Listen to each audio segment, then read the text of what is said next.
मित्रांनो, स्वाभिमान शोध अस्तित्वाचा या मालिकेच्या आजच्या भागात आज आपण बघणार आहोत. मोठे काका म्हणतात की आम्ही निर्दोष आहोत, हे सूर्यप्रकाशा इतकं स्वच्छ आहे, उलट हीच मुलगी कारस्थानी आहे. प्रभाकर सरांचा संयम सुटतो आणि ते जोराने म्हणतात की बस. पल्लवी अशी मुलगी आहे का? आज ओळखतो का आपण तिला?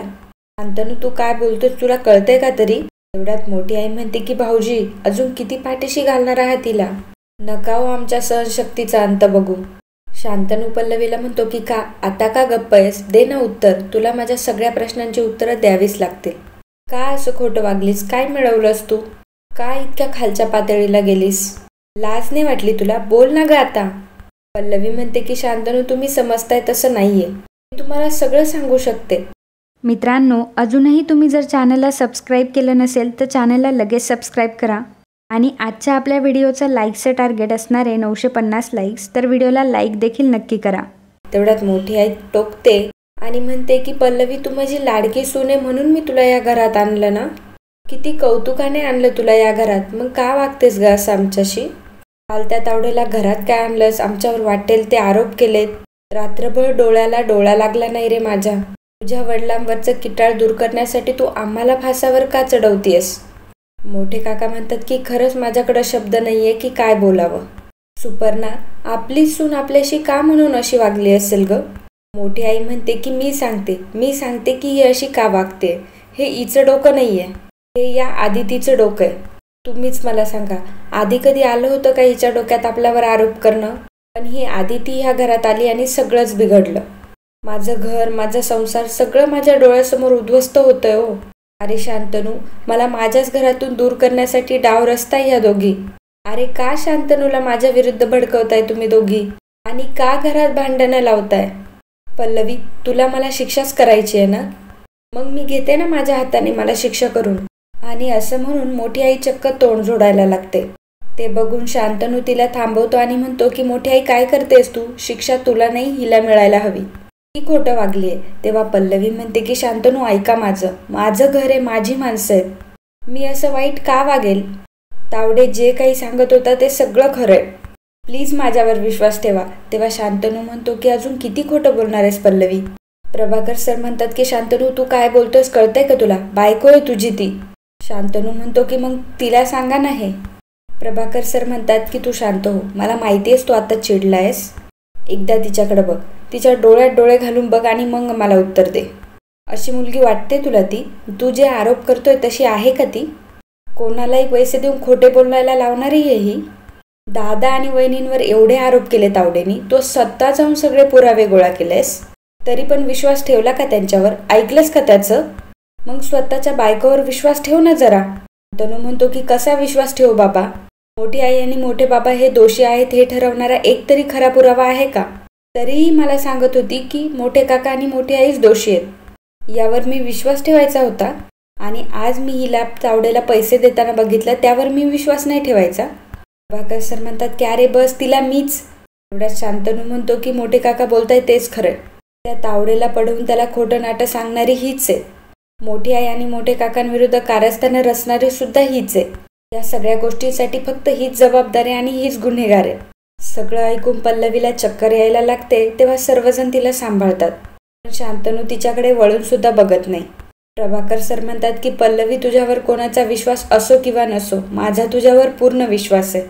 आणि शांतनू आता जे तुझ्यावर काही आरोप करतोय ना, तो चिडलाय म्हणून ते करतोय, नाहीतर तो असं काही बोलणार नाही. हो ना शांतनू? शांतनू, मी तुझ्याशी बोलतोय, तुझा विश्वास आहे ना तिच्यावर? पण शांतनू काहीच बोलत नाही. तेव्हा पल्लवी म्हणते की थांबा बाबा, कोणालाही फोर्स करू नका.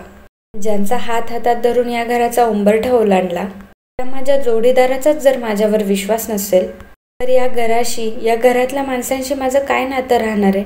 एक मुलगी तिचं घर सोडून अनोळखी लोकांमध्ये येते, ते फक्त आणि फक्त एका माणसाच्या विश्वासावर, तिच्या नवऱ्यावरच्या विश्वासावर.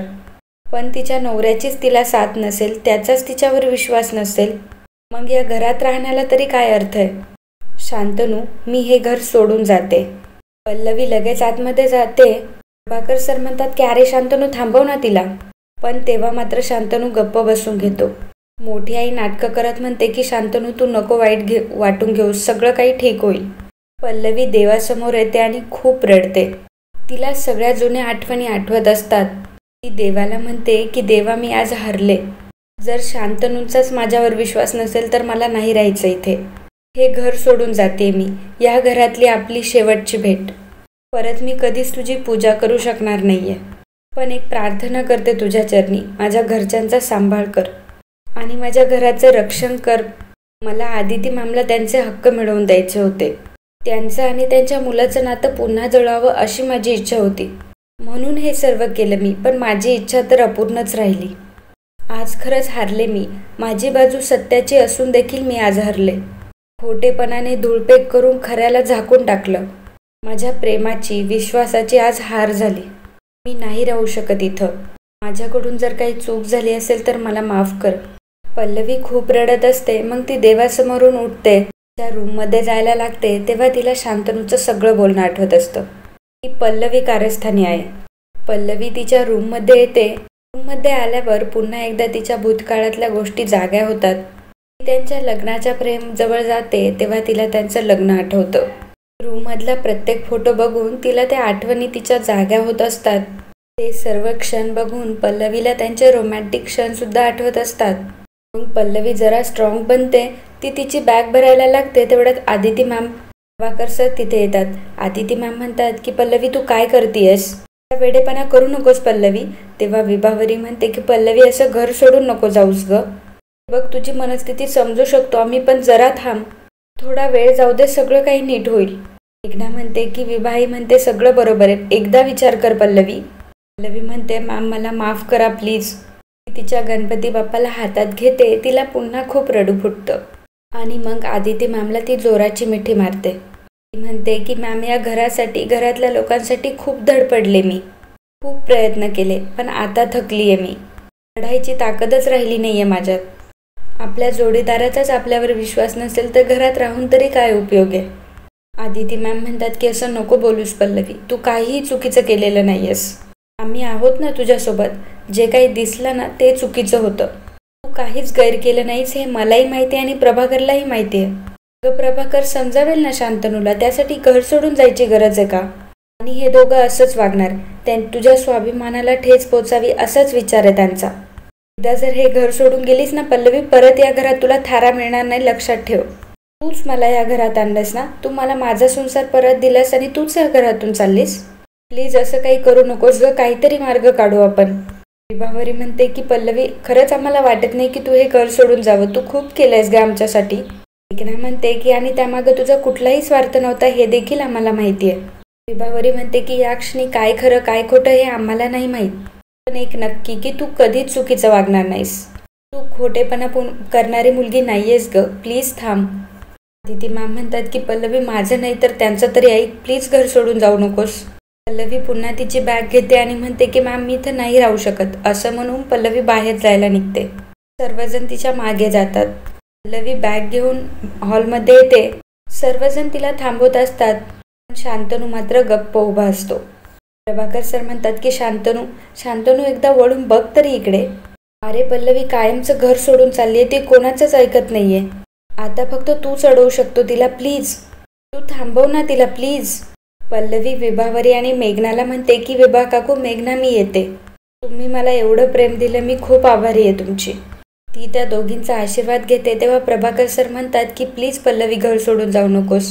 मी त्याला समजावतो पण पल्लवी म्हणते की बाबा नको. नमस्कार करते, आशीर्वाद द्या. मग ती प्रभाकर सर आणि आदिती मॅमच्या पाया पडते. पल्लवी म्हणते की बाबा आशीर्वाद नाही देणार तुम्ही? तेव्हा प्रभाकर सर म्हणतात की काय आशीर्वाद देऊ मी?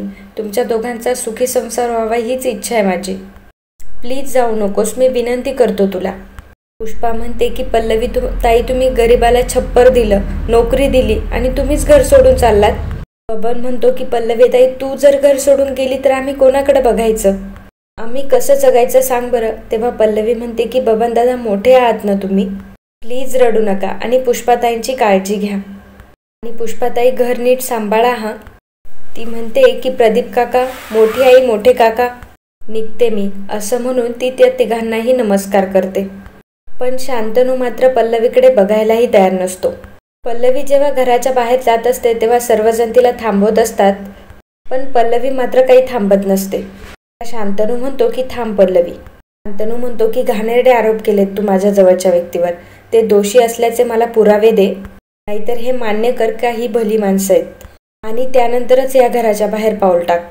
तर मित्रांनो, कालच्या एपिसोडमध्ये पहिल्या 3 तासात आपले कमेंट करणारे दर्शक आहेत चंद्रकांत बेंद्रे, अशोक डुंबरे, अक्षय माने, राणी बेलोटे, चंद्रशेखर सात्विक, कोमल कदम, सुनीता पारंगकर, ज्ञानेश्वरी डोलंबे, वृंदा भोंडवे, सुमित गायकवाड, गीता चंदेल, शशांक जाधव, गजेंद्र शिवदास, गीता निकम, शुभांगी अमृतकर, नितीन लांडे, सविता मनवतकर, विद्या जोशी, ज्ञानेश्वर आचारी, मत्स्यगंधा चिर्लेकर, वामन दिवेकर, सुरग्यू हत्तीकर, सविता भुरेवर, नयना येलगेकर, नीलम गीते, कृष्णावेणी दासरी, भास्कर दहाले, रेश्मा भगत, माधुरी पाटील, सोनाली नाईक, पूनम पाटील, अनिका खोट, तृप्ती वेल्लाळ, मानसी राऊत, मुकुंद कुलकर्णी, भारती गोगाटे, रुपाली कंजाल, दीपक तेरवकर. त्यासोबतच अजून आपल्या बाकी प्रेक्षकांनीही खूप छान कमेंट केल्याबद्दल खूप खूप धन्यवाद.